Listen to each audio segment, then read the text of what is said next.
Hello friends, मैं हूं गौरव और ये वो ग्रह है जहां आज से सालों पहले एलियंस एग्जिस्ट किया करते थे। यस, इनफैक्ट हो सकता है कि आज भी यहां पर एलियंस रह रहे हो, लेकिन तब में और अब में फर्क बस इतना ही है कि अब ये ग्रह कुछ ऐसा दिखता है।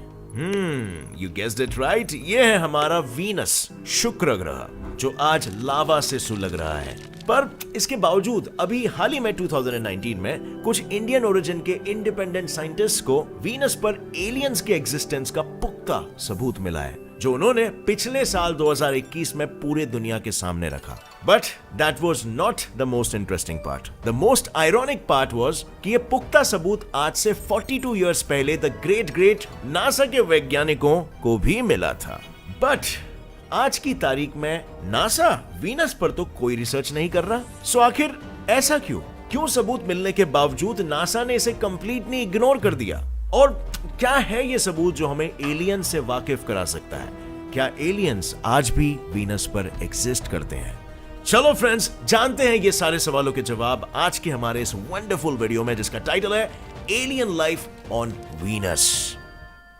कहानी शुरू होती है आज से 410 साल पहले। गैलीलियो गैलीलाई नाम के साइंटिस्ट ने आसमान में एक ब्राइट चीज देखी। थोड़ा रिसर्च करने पे पता चला कि ये तो एक ग्रह है, सोलर सिस्टम का दूसरा ग्रह। अब जाहिर सी बात है, एक नया ग्रह मिल गया तो उसी के साथ शुरू हो गया उस पर एलियन लाइफ खोजने की आस।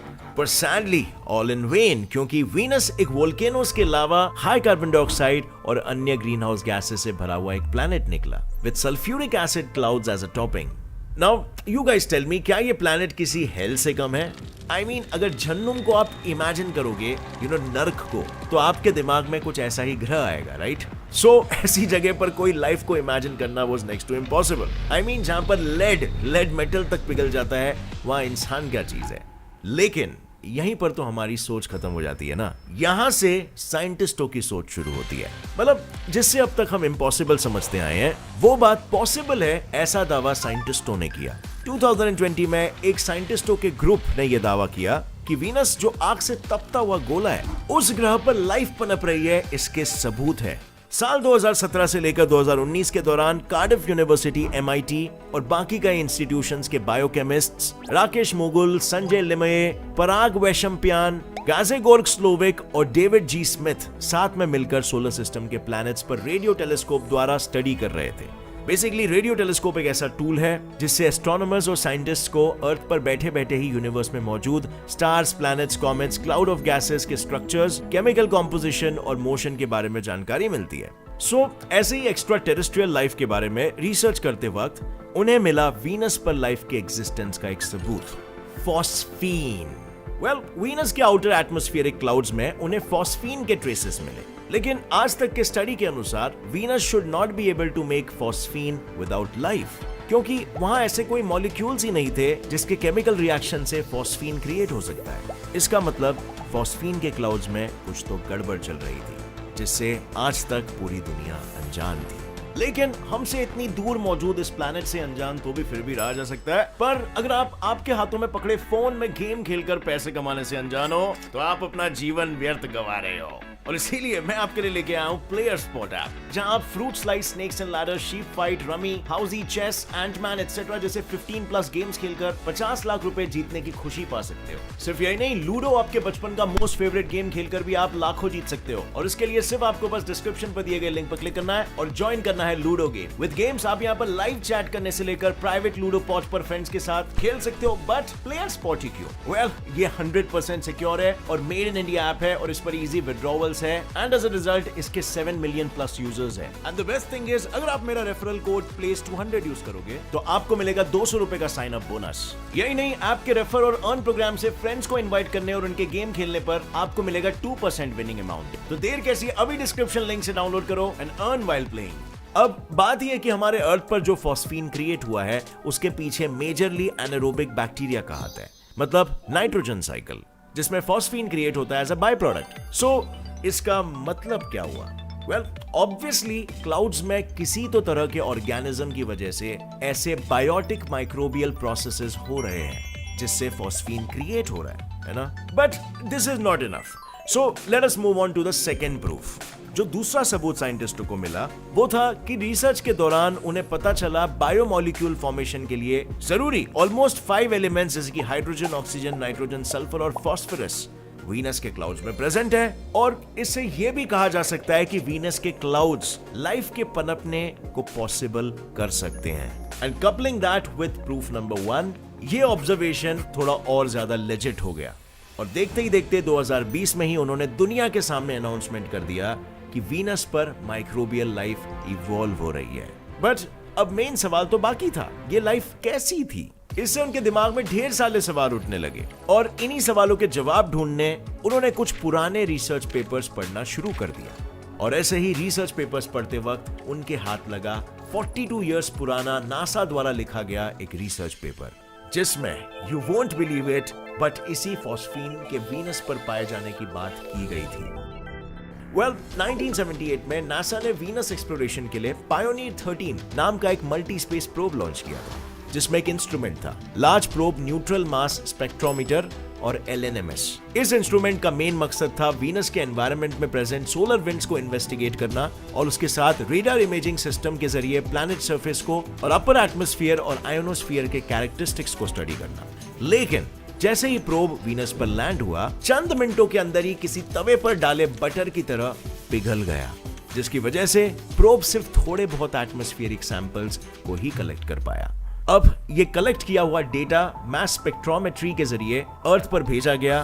और मास स्पेक्ट्रोमेट्री क्या होता है? वेल, ये बेसिकली एक एनालिटिकल टेक्निक है जिसमें केमिकल सब्सटेंसेस के कॉन्स्टिट्यूशन को आइडेंटिफाई किया जाता है by means of separating their gaseous ions according to their differing mass and charge. जब नासा के साइंटिस्ट को फर्स्ट टाइम LNMS का रिजल्ट मिला, तब उन्होंने रिजल्ट में मिले बाकी सभी एलिमेंट्स को डिस्कस किया एक्सेप्ट वही phosphate bearing molecule phosphine, because उनका मानना था कि उनके पास इतने एक्यूरेट डिवाइसेस नहीं थे जिससे वो उस केमिकल मॉलिक्यूल को स्टडी कर सके, और इसीलिए नासा ने 1978 में ही ये रिसर्च बंद कर दिया। लेकिन 2020 में जब राकेश मोगुल और उनकी टीम ने फिर एक बार ओरिजिनल रिसर्च पेपर पढ़ा, तब उन्हें पता चला कि 42 इयर्स पहले मिला हुआ ये मॉलिक्यूल फॉस्फीन ही था। इसका मतलब अगर उन्होंने 1978 में इस स्टडी को परस्यू किया होता तो यूनिवर्स में लाइफ एग्जिस्ट कर रही है वो बताने वाला नासा पहला इंस्टीट्यूट होता। लेकिन ताजुब की बात तो यह है कि हमेशा नासा को वीनस एक्सप्लोरेशन के मिशन से भागते हुए देखा गया है। चलो मान लिया 1978 में उनके पास इतने अच्छे डिवाइसेस नहीं थे, बट व्हाट अबाउट नाउ? अभी तो टेक्नोलॉजी का डेवलपमेंट हो गया है। Still, with so much to learn about a planet so close to Earth, why then NASA has halted Venus exploration?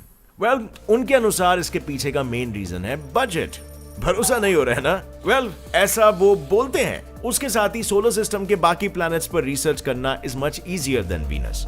Obviously उसके हाई टेम्परेचर की वजह से, क्योंकि इससे वीनस के सरफेस पर ज्यादा समय तक प्रोब टिक ही नहीं पाता। और तो और जो थोड़ा बहुत इंफॉर्मेशन प्रोब कलेक्ट करता है वो उतना सफिशिएंट नहीं होता जिससे हम कोई कंक्लूजन्स डिराइव कर सके, जिसकी वजह से डिसेंट डेटा कलेक्ट कर पाना इज नेक्स्ट टू इम्पॉसिबल। और इसका एक और एक रीजन ये भी है कि नासा मार्स पर एक्स्ट्रा टेरेस्ट्रियल लाइफ के एविडेंस ढूंढने में इतना बिजी हो गया है कि उसने वीनस के क्लाउड्स में मिले मॉलिक्यूल्स के ट्रेसेस को लिटरली इग्नोर ही कर दिया है। लेकिन आप सभी ने वो डायलॉग तो सुना ही होगा, नजर हटी तो दुर्घटना घटी। नासा ने दुर्घटना तो 1978 में ही नजरअंदाज कर दी थी, लेकिन 2020 में मिले एविडेंस के आधार पर नासा ने वीनस एक्सप्लोरेशन के लिए ऑलरेडी 2 मिशन प्लान किए हैं, जिसमें से एक है वेरिटास जिसे 2028 में लॉन्च किया जाने वाला है, और दूसरा है डाविंची प्लस जिसे 2021 में लॉन्च किया जाएगा।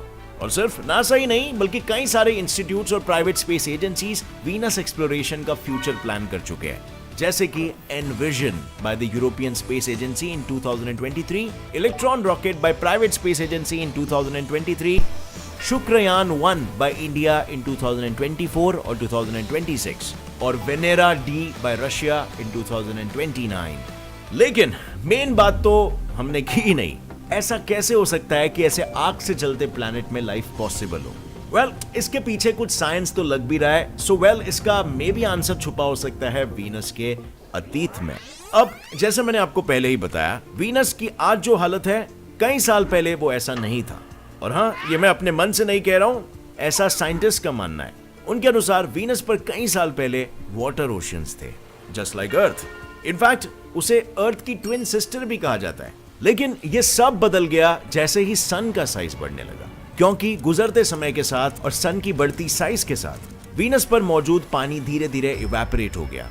और क्योंकि वाटर वेपर एक ग्रीन हाउस गैस है जो एटमॉस्फेयर में प्रेजेंट हीट को ट्रैप करते हैं, सो इसी वजह से वीनस का सरफेस टेम्परेचर रैपिडली इंक्रीज होने लगा। और देखते ही देखते टेम्परेचर इतना इंक्रीज हुआ कि वीनस पर पानी की एक बूंद भी नहीं बची।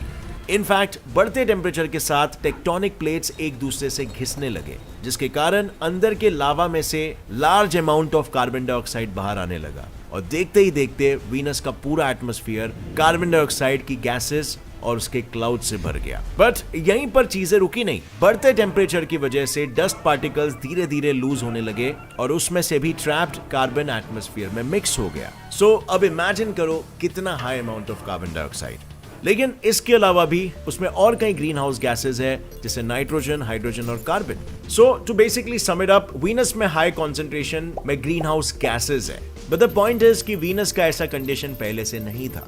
एंड अनदर पॉइंट इज कि आज से करीब 6 मिलियन सालों पहले अर्थ पर फर्स्ट लाइफ ने जन्म लिया और उसके बाद बना अर्थ का first era filled with life, the Archean era. But इस पूरे एरा में सिर्फ कुछ यूनिसेलुलर ऑर्गेनिजम्स ही थे। और आज देखो 6 बिलियन साल बाद we have huge whales who can swim on water, tall giraffes walking on the ground, and human beings figuring out life on Venus. And this, my friends, is called evolution. In fact Earth का एक organism tardigrade, तो वो सारे 5 mass extinction survive करके आज भी जिंदा है। सो मेरा पॉइंट ये है कि हो सकता है उस टाइम पर भी जब वीनस वाकई में अर्थ का ट्विन था, वहां various alien life forms exist करते होंगे। लेकिन फिर जैसे जैसे वीनस के कंडीशंस चेंज होते गए, वो सारे लाइफ फॉर्म या उनमें से कुछ अडेप्ट होके इवॉल्व हो गए और इतने सक्षम बन गए कि आज भी वो जिंदा है और कुछ विलुप्त हो गए। बट यहाँ पर एक बात सोचने वाली है फ्रेंड्स, अगर यहाँ पर वीनस में एलियन लाइफ एग्जिस्ट कर रहा है तो वो दिखता कैसे होगा? वेल, इस पर एक्चुअली काफी इंटरप्रिटेशंस है, बट हम इस पर सिर्फ एक एजुकेटेड गेस ही लगा सकते हैं based on its environment. And in fact साइंटिस्टों ने ये कई सारे प्लेयर्स के साथ कर भी लिया है। Don't believe me? तो ऊपर आई बटन पर क्लिक करना और वो पूरा वीडियो आप देख सकते हो, मैंने उस पर ऑलरेडी बनाया। लेकिन जाने से पहले एक लास्ट बात, ये जो मैंने बताया आपको कि हाउ लाइफ में एग्जिस्ट ऑन वीनस, क्योंकि अर्थ पर भी एवोल्यूशन हुआ है, so do you think Venus पर भी ऐसा ही कुछ हुआ होगा? और मैस एक्सटिंक्शन के बाद क्या वहां पर भी कुछ माइक्रो ऑर्गेनिजम्स अभी के हालत के हिसाब से अडेप्ट होके जी रहे होंगे? क्या लगता है आपको? Comment down below your opinion. और अगर इस वीडियो से आपको कुछ भी नया सीखने मिला तो एक लाइक जरूर ठोकना। सब्सक्राइब कर लो इस चैनल को अगर आप आगे भी ऐसे ही ज्ञान बढ़ाओ वीडियोस देखना चाहते हो। And see you in another one. Till then, as always, stay curious, keep learning, keep growing. Jai Hind.